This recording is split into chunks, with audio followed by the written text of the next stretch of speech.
What the frig? What the fuck? There. Happy? What just happened? What just happened? So, Money in the Bank pay-per-view has ended, and somehow Otis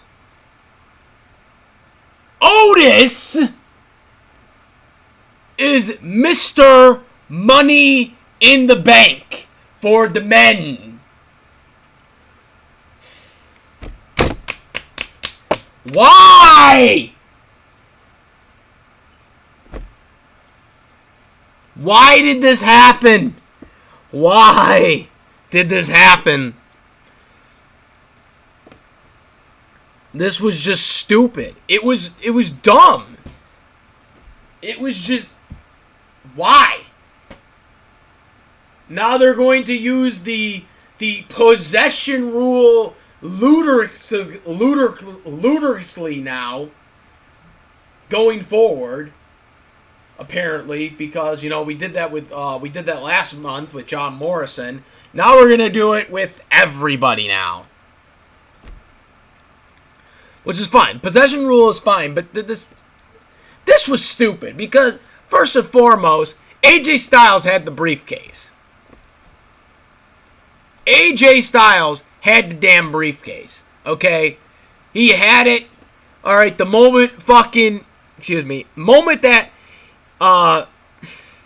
Baron Corbin, lost, got his hands off the briefcase. That's it right there. AJ Styles won the match. Alright, this whole bumbling, bull crap. That was bullshit. This is insane. Terrible booking. Otis can't climb the ladder. He keeps breaking the ladder. You can't get up to the ladder. Like, by that logic, Mark Henry shouldn't have been able to climb a couple of years ago when he went into the Money in the Bank match there. You know what I mean there? And no, he didn't use the golden ladder that Big Show used. Okay? Because he's the world's strongest man. Otis is just a big dude. You know what I mean there? Nothing against Otis, but he's not booked credibly to be a world champion. The fact that he is Mr. Money in the Bank is ridiculous. That's like, how do I explain it? That's like having a funny mid-carder wins it. That would be like Scotty 2 Hotty, for example, winning it. I like Scotty 2 Hotty, but his gimmick isn't a world championship gimmick. And yes, I'm using the comparison since he basically does the worm. Not the caterpillar or whatever the hell they call it. Okay? He does the worm. Okay? That is the worm. Okay? Literally and wrestling canon-wise. Oh my done. I don't want to. Also, I don't want to hear anything about big dudes not being able to win the damn briefcase, not briefcase. Big dudes winning or getting pushes anymore, because Otis doesn't wear a T-shirt. He doesn't wear a dress shirt like Mick Foley does. Because those guys are big guys. Those are big guys. You know what I mean? Mick Foley wore the dress shirt. Freaking what's it called? Kevin Owens wears the T-shirt. Okay, and those guys were pushed. because they were wearing that. You know, other guys have, like, Chris Hero were, like, thrown away because they couldn't wear a shirt. Okay, and yet Otis isn't wearing a shirt. And he's now possibly going to be a future world champion. I mean, he could still lose.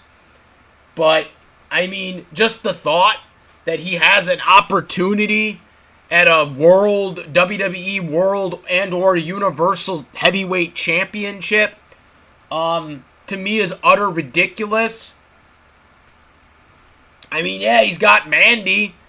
That was a cool thing, a cool, idea, but that's all of a sudden going to be pushed for a world title now? What are they thinking? And I know my boy Animation Rewind was like all on this because he loves Otis. You know what I mean? Not this Otis, but Otis the cow. And somehow I think Otis the cow and this Otis is somehow connected in some way. So I think Animation Rewind pulled some strings here with this one. You know what I mean there? But anyways, joking aside there, booking wise, I don't get it. What was the idea? Like, I mean, I can't see him winning the world title. I mean, if he takes that title from Braun Strowman, I'm done. Like, he cannot beat Braun Strowman for this title. Like, that is utter bullshit. If he takes the title from Braun, even if he takes the title from Drew, because technically he can take the title from Braun or Drew, because it's for both brands. Like, it's not a SmackDown or Raw thing anymore. Though I think they should have 3 briefcases. Do it like with the tag team titles. You have the women's one, where it's SmackDown and Raw. Then you have the SmackDown Money in the Bank one for the guys, and then you have a Raw one for the guys. Just like how you have the SmackDown and the Raw tag team titles. But for the women's titles, it's for both brands. That's what you could do for the Money in the Bank match. I think you could have 3. Obviously, this year they had them all mixed together. But I did not like it. I had a feeling I wasn't going to like it. For me, I think they should have just, because they already had the ring, on top of the roof, right? They had the ring on top of the roof. Why couldn't they just wrestle on the roof the whole time? Just have separated matches. You have the women's match first, then you have the guys' match next. Why couldn't they just do that? Why did they have to do this whole clusterfuck? Where we have to, go through the tower or the freaking Titan Tower and shit. Why couldn't they just wrestle in the ring? I would have rather them wrestled in the ring. I really would have. I was not interested in seeing all the shit that's going on in Titan Tower. Which about 2 months ago, by the way, 2-3 months ago, Vince McMahon was about to get rid of Titan Tower because he needs a bigger building. So, I don't really care what he has in store for Titan Tower at this point. I don't care, just like with the Edge and Orton match at WrestleMania 36. They did this whole tour, basically, of all the rooms in the Performance Center. That is basically what this was for Titan Tower. It's it was not needed. It was just, whatever. And then, Baron Corbin threw freaking Rey Mysterio and Aleister Black, off the freaking roof. Newsflash, they weren't thrown off the roof, but they heavily implied that they did throw them off the roof. Because obviously if they really did, they'd be dead. You know what I mean there? Apparently, we still haven't gotten past the whole Big Show Hogan fiasco back in WCW when Big Show was called the Giant. But apparently we have not. The ending, and of course Asuka won the women's one, which, by the way, once she won it, they magically disappeared. No commentary during this match, pretty much. It's just whatever. Really? Jeez. I was not really interested in this match. The only thing that I thought was funny was a couple of the cameos from Brother Love and the Paul Heyman cameo. The John Laurinaitis one I didn't give a shit about because John Laurinaitis, I don't like John Laurinaitis. I just thought it was stupid with Laurinaitis. I was hoping that instead of John Laurinaitis, they should have put Teddy Long in there. Teddy Long would have been a better cameo. Yeah, really.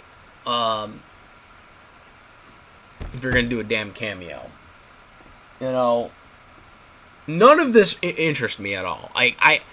I would have rather them just do 2 separate Money in the Bank matches at Stamford, Connecticut, start it on the roof, and just have a regular Money in the Bank match on the roof. No, we have to do all this stupid stuff, We had to do all this stupid stuff, in the lead up to them getting to the actual, ring. And we hardly got any wrestling once they got to the ring. AJ Styles, magically got out of, multiple different predicaments. Weights being trampled on him, freaking, being locked in a room, an Undertaker room, I guess. Because he's scared of the Undertaker now. I guess this is supposed to be a reminder of the fact that, he was buried alive. We can't say buried alive anymore, even though, buried alive is supposed to be in the ring anyways, but, boneyard match should be a graveyard match. Apparently Yu-Gi-Oh! Is more violent than a PG rating when they're rated Y7. Can't say graveyard, but we can say boneyard. But Y7 Yu-Gi-Oh! Can say graveyard, of course. WWE logic, again.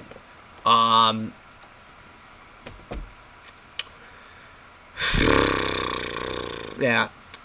I don't know. I got really nothing about this. This was just an incredibly, incredibly dumb pay-per-view. Everything about this pay-per-view was dumb. I mean, Braun Strowman winning was kind of cool. The way how he tricked Bray Wyatt. I guess that feud's not going to end. Now it's going to be the Fiend's turn, which I don't know if that should be a good thing or a bad thing for Braun, as I'm really hoping Braun gets a long, lengthy title run. But everything else just sucked about this pay-per-view. It really did. Nothing really appealed to me about this pay-per-view at all. We had a good tag match. Tag match was probably one of the more highlighted matches. There was a lot of good action going on, but there was nothing really... when I got to the end result, it was like, whatever, I knew the New Day was probably going to win, but, cool spot match. But everything else, it's like, R-Truth loses to, Bobby Lashley. I mean, they ruined Bobby Lashley. Lashley should have got the number 1 contender match a couple years ago at SummerSlam against Brock Lesnar. Right, when he had beaten Roman Reigns on the pay-per-view, the pay-per-view before that, and they ruined all of Lashley's momentum. Everyone was on Bobby Lashley. He was over, and they killed it by having Roman Reigns win that tournament instead of just giving Lashley the number 1 contender match. Just shit like that, and now we got this whole thing where Lashley is now doing this, stupid shit with Lana, and now maybe with MVP.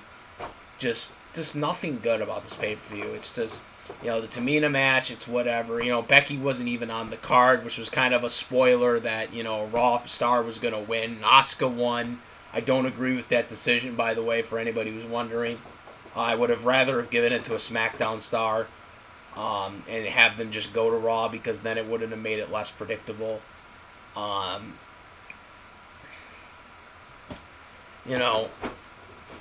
Does nothing appealed to me about this match. There was nothing that I liked about this card coming out of it, other than Braun Strowman retained, because I want him to have a lengthy title run. So that's really the only thing that satisfied me about this card, really. Nothing appealed to me at all. I came out of this feeling like an idiot watching it, because everything was stupid about this pay-per-view. And now we got someone who I don't think is going to win the world title. I don't think Otis is ever winning the world title. I think he's going to not successfully cash it in, which I think this would be now the third straight year. Because Lesnar actually did successfully cash it in, though he shouldn't have been in the Money in the Bank match anyways. He did successfully cash it in, but then lost it a month later or whatever. But still, I don't get it. I think this was a dumb idea. I would have just rather given it to AJ at that point. Or Rey Mysterio, frig. I mean, hell, Rey Mysterio, give him one more title run. I mean, Rey's gotten a lot better since he left WWE for a couple of years. He got to rest up, and now he looks like $1 million again. He was slowing down when he was on WWE, but then he took those 2 years off, and went to other promotions and healed up. And when he came back, he looked like the old Rey Mysterio. He looked like 2003 Rey Mysterio. So, and he's looked like that. I would be okay with him winning the title for one more time. But no, I'm not a fan of this. I was not a fan of this card. I can't buy Otis as a credible world champion if he actually does ever win the world title. I mean, he has a whole year to cash it in, but still, I still don't like it. I still don't like it. I don't like the decision. I don't understand what WWE was thinking here. Yeah, that's all I got. Let me know what you guys think. Comment, rate. If you like to see my videos, please subscribe. And that's about it, guys. I am the SS Ultimate Goku Moderator. Peace.